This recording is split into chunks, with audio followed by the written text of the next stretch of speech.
E aí, pessoal do segundo ano, estamos de volta aqui, mais uma videoaula de conteúdo novo. Depois de 2 semanas aí sem aulas teóricas, né?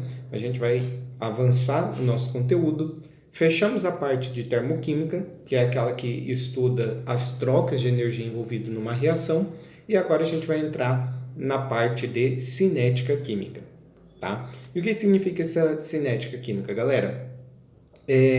Vocês já estudaram cinética ou cinemática na física em anos anteriores. O que é a cinemática na física? É quando você estuda a velocidade de um corpo, e aí coisas derivadas da velocidade, aceleração, força, tá? Toda aquela parte que envolve movimento na física é o que a gente chama de cinemática. E aqui na química vai ser um pouquinho diferente, pessoal. Aqui a gente também trabalha com velocidade, tá? Só que a gente não vai trabalhar com movimento. A gente vai trabalhar com velocidade de uma reação. Como assim velocidade de uma reação? Vamos tentar entender isso, galera. Quando a gente fala de uma reação química, que seria o quê? Reagente virando produto, né? Você mistura algumas substâncias para obter substâncias novas. Esse processo de formação do produto, ele pode ser extremamente rápido, ele pode ser devagar, ele pode ser extremamente lento, né? Ele pode demorar muito tempo para acontecer, beleza? Então, as reações químicas, elas têm velocidades diferentes. E aqui nesse caso, pessoal, eu trouxe alguns exemplos para vocês entenderem a diferença de velocidade entre as reações químicas. Por exemplo, uma explosão. Tá? Quando você tem algo explodindo, você tem uma reação química. Normalmente, explosões são reações químicas que formam muitas substâncias gasosas, beleza? E essas substâncias gasosas formadas, elas se expandem rapidamente, gerando o que a gente conhece como explosão. E isso, pessoal, essa reação, ela costuma acontecer ali em menos de um segundo. Ela ocorre em uma fração de segundo. Então, uma explosão é uma reação extremamente rápida, tá? Agora, se eu, por exemplo, pegar um pedacinho de papel e colocar numa vela para ele pegar fogo, ele rapidamente vai ser consumido, mas você vai conseguir ver esse pedaço de papel sendo consumido, porque vai levar ali alguns segundos até aquele pedaço de papel queimar. Então, você ainda tem uma reação rápida, mas notem que a queima de um pedaço de papel é mais lento, por exemplo, do que uma reação de explosão. O cozimento de um alimento, né? Você vai cozinhar um ovo, vai cozinhar uma batata, né? Você vai lá, esquenta essa água, coloca o seu ovo e espera, né? Você vai ter que esperar alguns minutos até o seu ovo cozido estar pronto, tá? Essa transformação do ovo cru em ovo cozido é uma transformação química que leva alguns minutos para acontecer. Não adianta você jogar seu ovo lá, contar 2 segundos e tirar, que você não vai ter seu ovo cozido, certo? Então, é uma reação mais lenta, leva alguns minutos.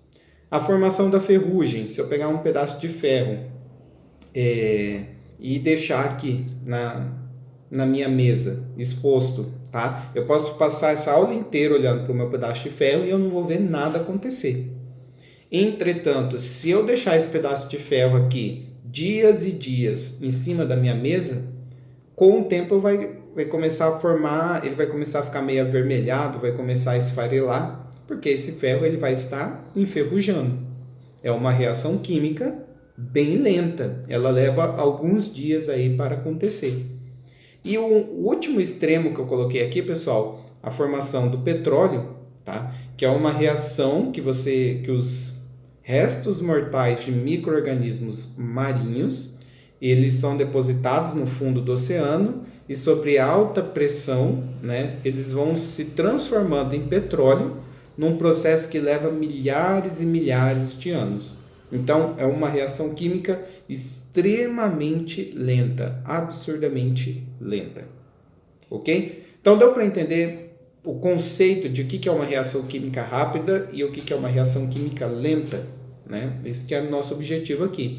E nessa fotinha aqui, por exemplo, tem um airbag sendo acionado, porque quando o carro bate e aciona o airbag, você tem uma reação química que vai liberar gases, e esse gás ele tem que encher o airbag Tudo isso na fração de tempo antes do movimento do cara bater ali no painel do carro, né? Se essa reação química demorar mais do que o tempo que o cara leva para bater ali no painel do carro, o airbag não serve para nada, né? Então tem que ser uma reação química extremamente rápida, ok?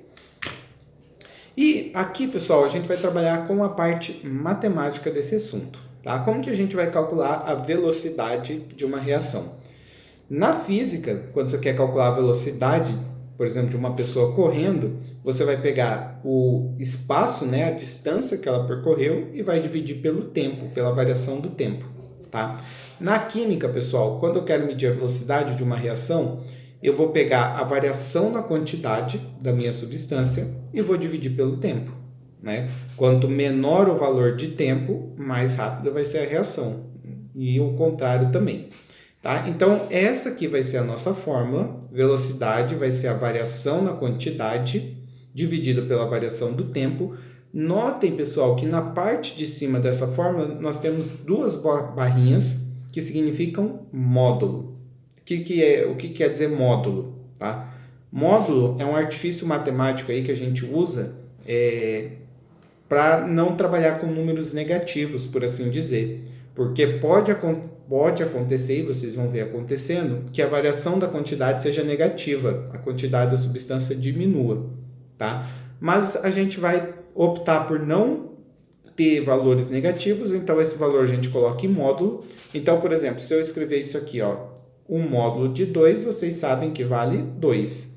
Um módulo de menos 2 também vale 2. Ou seja, sempre que o número estiver no módulo, ele vai se tornar positivo, tá? E aqui, pessoal, variação na quantidade pela variação no tempo, tá? Essa quantidade da substância que vai variar, ela pode ser trabalhada em várias unidades de medida, tá? Você pode medir a quantidade de uma substância, por exemplo, em gramas, né, que é massa. Você pode medir a quantidade de uma substância em mol, número de mols, né? Você pode medir em concentração, por exemplo, em mol por litro, tá? Você pode medir em volume, apesar que isso aqui não vai ser cobrado de vocês, mas poderia ser litro. Então, qual unidade de medida vai ser usada? Não sei, vai depender de cada exercício. Pode ser qualquer uma dessas ou até mesmo outras que eu não coloquei aqui. A mesma coisa para o tempo, tá? O tempo a gente pode medir, por exemplo, em segundos, em minutos, em horas, em anos, em dias. E qual dessa unidade de tempo que a gente vai usar, eu também não sei. Vai depender de cada caso. Certo? Galera, vamos então fazer um exercício de exemplo, tá? Como que funciona esse exemplo? Nós temos uma reação em que o x junta-se a 2y para formar z, e ele pergunta para nós qual que é a velocidade de consumo de x. E nós temos uma tabela. Como que funcionou essa tabela? Eu peguei lá uma certa quantidade de x, 2 mols por litro, tá? Misturei com y e liguei o cronômetro. Ou seja, quando o cronômetro marcava 0, né, exatamente no instante que eu liguei, a quantidade de x ainda era 2, até porque eu acabei de misturar. E eu espero passar um tempo, espero passar 1 minuto, e a quantidade de x ela diminuiu de 2 para 1,6. Até porque o x ele está sendo consumido, né, para virar z. Aí, passado 2 minutos, a quantidade diminuiu para 1,4 e assim por diante. Tá? Ele pede para a gente calcular, no primeiro caso, entre o intervalo de 0 a 1. A fórmula que a gente acabou de ver é essa aqui, né? E aqui, pessoal, eu vou abreviar a quantidade para a gente economizar espaço e tempo, certo? Lembrando que nesse caso nós estamos falando de variação, delta. E a variação, o delta, a gente abre como? A gente pega o valor final menos o valor inicial, né? No caso, a quantidade final menos a quantidade inicial. E a mesma coisa para o tempo, né? Tempo final menos tempo inicial. Como que vai ficar então no item A? O item A, ele quer entre 0 e 1, ou seja, começa nessa primeira coluna e termina na segunda. A quantidade final é de 1,6, né? Então vamos colocar aqui, ó. E a quantidade inicial vale 2. Dividido pelo... Qual que é o tempo final aqui, pessoal? Dentro desse intervalo, o tempo final vale 1 e o tempo inicial vale 0. Beleza? Resolvendo essa conta aqui, ó, nós vamos cair menos 0,4 em módulo, dividido por 1. Tá? O módulo de menos 0,4 é 0,4 positivo, dividido por 1, 0,4. Falta a unidade de medida. Como que eu respondo a unidade de medida nessa situação? A quantidade aqui, pessoal, está em termos da concentração, está em mol por litro, certo? E o tempo, ele está medido em minutos. A unidade de medida, então, vai ser 1 mol por litro em cima e 1 minuto embaixo. Isso vai ficar como? Mol por litro. Como o minuto está embaixo, eu vou juntar ele aqui com litro, tá? Litro vezes minuto. Então, essa é a unidade de medida. Essa, então, é a nossa resposta para o item A. Certo? O que a gente faria aqui no item B, galera? O item B, ele muda o intervalo, né? Entre 1 e 2 minutos. Ou seja, começa nessa coluna que eu estou marcando aqui e termina nessa aqui. Então, vamos lá. A velocidade é a variação na quantidade. A quantidade final, nesse caso, é 1,4, enquanto a inicial é 1,6. Dividido pelo tempo final, 2, o tempo inicial, 1. Aqui nós vamos ter novamente um valor negativo, né? Mas dentro do módulo, dividido por 1. E a gente chega, então, que a resposta do nosso item B é 0,2 mols por litro vezes minuto. E para finalizarmos esse slide aqui, no item C, ele quer no intervalo de 0 a 3, ou seja, a primeira coluna é essa e a última coluna é essa aqui, né? Então, pessoal, nesse caso aqui, a velocidade vai ser a quantidade final, que vale 1,3, menos a quantidade inicial, que valia 2, dividido pelo tempo final, que vale 3, e o inicial, que vale 0. Né? Então, aqui nós vamos ter menos 0,7 dividido por 3. Né? A gente faz 0,7 dividido por 3.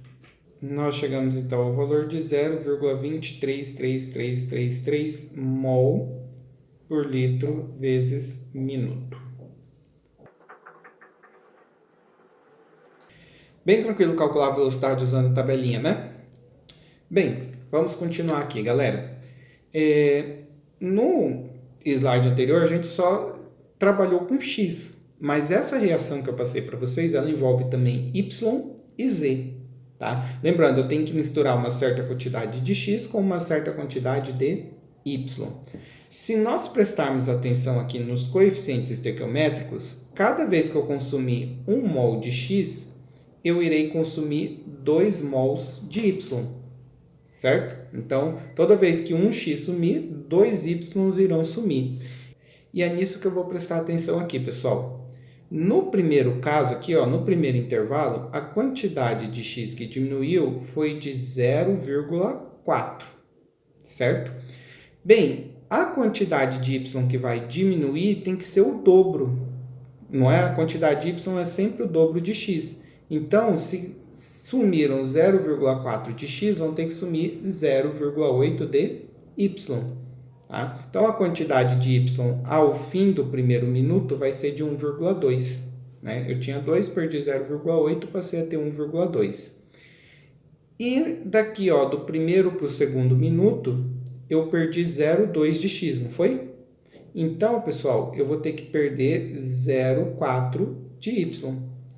1,2 menos 0,4 vai dar 0,8. E, por fim, no último minuto aqui, ó, a quantidade de x que diminuiu foi de 0,1. A quantidade de y que vai ter que diminuir vai ter que ser o dobro, 0,2. Então, ao fim do processo, nós teremos quantos de y? 0,6.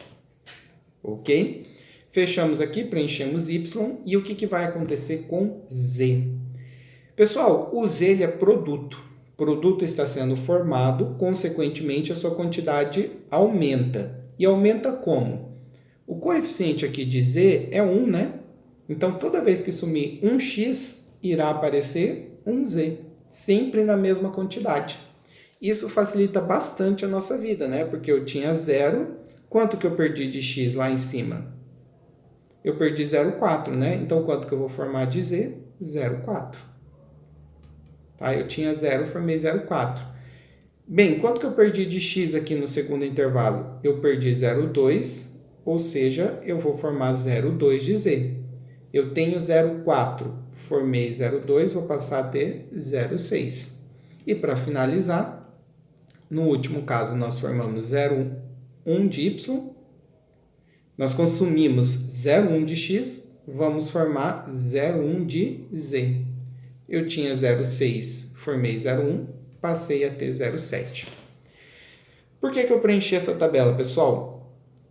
Porque agora eu não vou calcular somente a velocidade de x, eu posso também calcular a velocidade de y e eu posso também calcular a velocidade de z.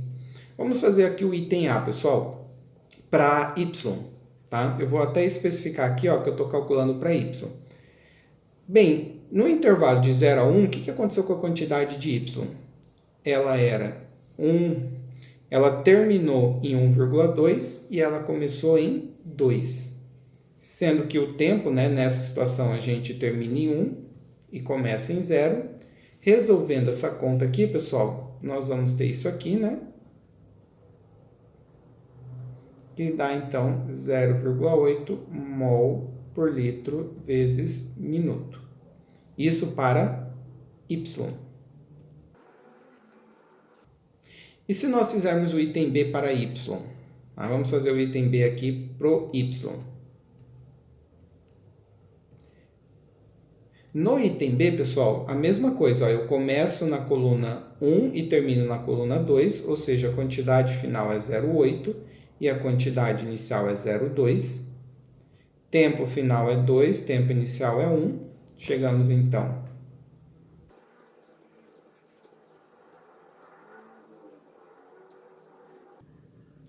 e antes de partirmos para o item C, repara uma coisa, ó. Nossas respostas aqui deu 0,8 e 0,4. Se eu voltar um slide, as respostas tinham dado 0,4 e 0,2. Notem que as respostas de y estão sendo o dobro das respostas de x. Coincidência ou não? Não é coincidência, pessoal. Por que as respostas de y estão sempre dando o dobro da de x? Porque em termos de mol, a quantidade de y consumida sempre vai ser o dobro da de x.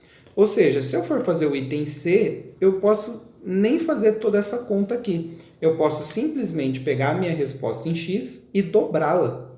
Então, a minha resposta do item C vai ser o dobro daquela que eu dei no item C do x. Né? A velocidade, qual que é o dobro de 0,23? 0,46 mol por litro vezes segundo. Quem quiser testar aqui para ver se realmente dá essa conta, pode testar. Beleza? Não foi coincidência, então, que as respostas eram o dobro. E se nós fizermos para Z, aqui nós temos nossa tabela preenchida, né? Só que dessa vez pelo computador. Se eu for calcular, por exemplo, vou calcular só o item A para Z, tá? Se eu for calcular para Z, começa no 0 e termina no 1. A quantidade final é 0,4, menos a quantidade inicial, que é 0, dividido pelo tempo final, que é 1, menos o tempo inicial, que é 0, tá? E nós chegaremos, então, à nossa resposta.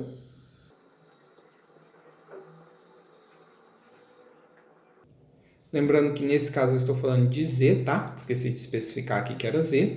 E se eu comparar essa resposta do item A do Z com Y, 0,4 é metade de 0,8, certo? E se eu comparar a de Z com X, deu igual. X também tinha dado 0,4.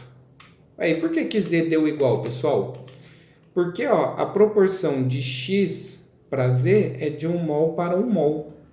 Como a quantidade dos dois são iguais, as velocidades deles sempre serão iguais. E a de Z sempre vai ser metade da resposta de Y, né? Porque a quantidade de Z formada é metade da quantidade de Y consumida. Então, ó, eu nem preciso calcular aqui o item B. eu posso simplesmente pegar o y e dividir por 2 ou copiar o x. Né? O x tinha dado 0,2, então eu sei que no item B a resposta vai ser 0,2 mols por litro vezes minuto. A mesma coisa a gente pode fazer no item C, né? Como eu estou calculando a velocidade de z, e a gente sabe que de z é igual de x, tá? O x era 0,23, então z também vai ser 0,23. Certo? Então, aqui ó, nós temos a conclusão que eu queria que vocês tirassem.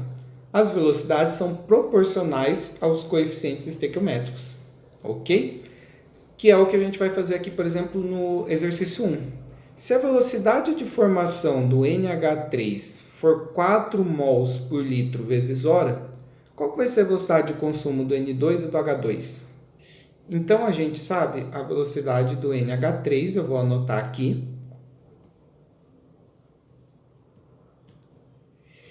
E para saber a velocidade dos outros, a gente vai fazer uma questão estequiométrica. Qual que são as proporções aqui, tá? A proporção é, a cada 1 mol de N2, né, que é o coeficiente estequiométrico aqui, eu consumirei 3 mols de H2 e eu formarei 2 mols de NH3. Bem, eu sei o valor referente a NH3, né? Se eu quiser saber o valor referente a N2, bem, a quantidade de NH3 é o dobro da de N2. A velocidade de NH3 tem que ser o dobro da de N2. Né? Então, N2 tem que ser metade, a velocidade de N2 é a metade do que eu dei. Pronto, já respondi um dos itens. Tá? E a de H2, para a gente já matar a questão aqui, galera? Bem, o H2, se eu comparar H2 com NH3, complica um pouquinho, tá? Porque comparar 3 com 2 não é uma proporção tão fácil. Então, a dica que eu dou para vocês aqui, no caso do H2, é comparar com N2. Tá? A quantidade de H2 ela tem que ser o triplo da de N2. Bem, a de N2 tinha dado 2, qual que vai ser o triplo? 6. Tá? Acabou o exercício. É isso, fechou. Caso vocês queiram fazer uma comparação entre o H2 e o NH3, vocês podem fazer uma regra de 3, tá? Vamos supor que não existisse esse N2 aqui, ó, e eu tivesse que comparar a velocidade de H2 com a de NH3. Eu faço uma regra de 3 aqui, ó, que de um lado 3 mols de um, 2 mols do outro, né? A velocidade que a gente calculou tem 4 mols, qual seria a velocidade de x?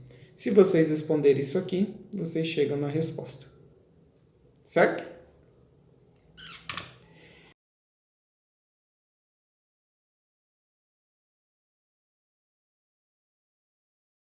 Vamos fazer uma última nesse estilo e depois comentar a respeito de gráficos. Ele me dá novamente uma equação e ele pede para a gente, ó, admita que a velocidade do N2 tem velocidade média de 0,05 mols por minuto.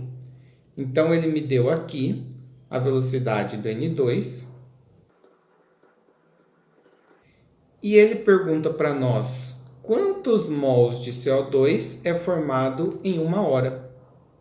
Bem, primeiro que nesse caso aqui a gente não vai trabalhar com N2, a gente vai trabalhar com o CO2. E qual vai ser a velocidade, pessoal? A proporção N2 para CO2 é de 1 para 4, né? 1 mol de N2 é 4 de CO2. Ou seja, a velocidade de CO2 vai ser 4 vezes isso aqui. 0,05 vezes 4 dá 0,20. Tá? E aqui, ó, nós temos a velocidade de CO2, 0,20 mols a cada minuto. Só que ele quer saber quantos mols é formado em 1 hora.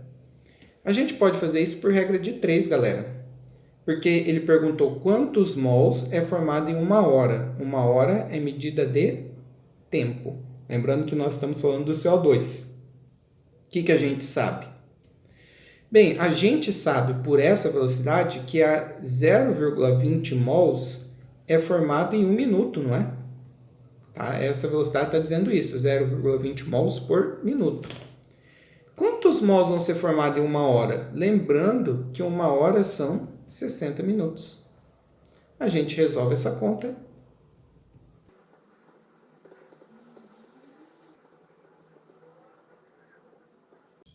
e acabou o exercício, tá? Em 1 hora, então, vão ser formados 12 mols.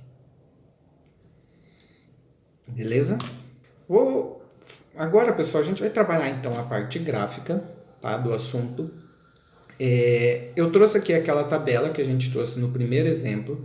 Eu vou montar um gráfico que não vai ficar bonitinho, porque eu não consigo fazer as coisas bonitinhas usando essa mesa digitalizadora, tá? Mas vamos lá. Na vertical, eu vou colocar a concentração das substâncias, enquanto na horizontal, eu vou colocar o tempo, certo? Vou marcar alguns pontos aqui, que é o seguinte, ó.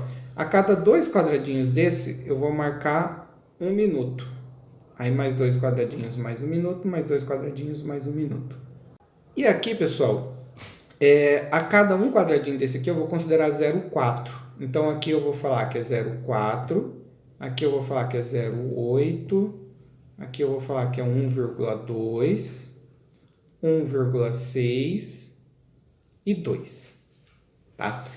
Se eu for fazer o gráfico de x, como que vai ficar o gráfico de x? Vou fazer o gráfico de x em vermelho. No tempo 0, a quantidade de x valia 2. No tempo 1, a quantidade de x valia 1,6. Então, ó, 1,6, vou juntar aqui com o tempo 1. No tempo 2, valia 1,4. Só 1,4 está no meio aqui, né? Então, no tempo 2, ó, vou colocar aqui 1,4. E no tempo 3 valia 1,3, que vai estar um pouquinho aqui para cima do 1,2. Tá? Então, ó, eu fiz os pontos aqui referente a x. O que está acontecendo com a quantidade de x? Com o passar do tempo, pessoal, a quantidade de x ela está diminuindo. Não é isso? Ó? Não, ficou uma curva que está descendo cada vez mais. Agora eu vou fazer para y. Vamos dar uma acelerada aqui. Ó. No tempo 0 a quantidade também era 2, vou fazer de azul. Tá? No tempo 1 a quantidade era 1,2. No tempo 2 era 0,8 e no tempo 3 era 0,6. Se eu juntar esses pontos, tá? Esse meu gráfico azul, ele refere-se ao meu y. E de verde, eu vou fazer o z. No tempo 0 a quantidade era 0, então aqui. No tempo 1 a quantidade era 0,4. No tempo 2 era 0,6, aqui na metade.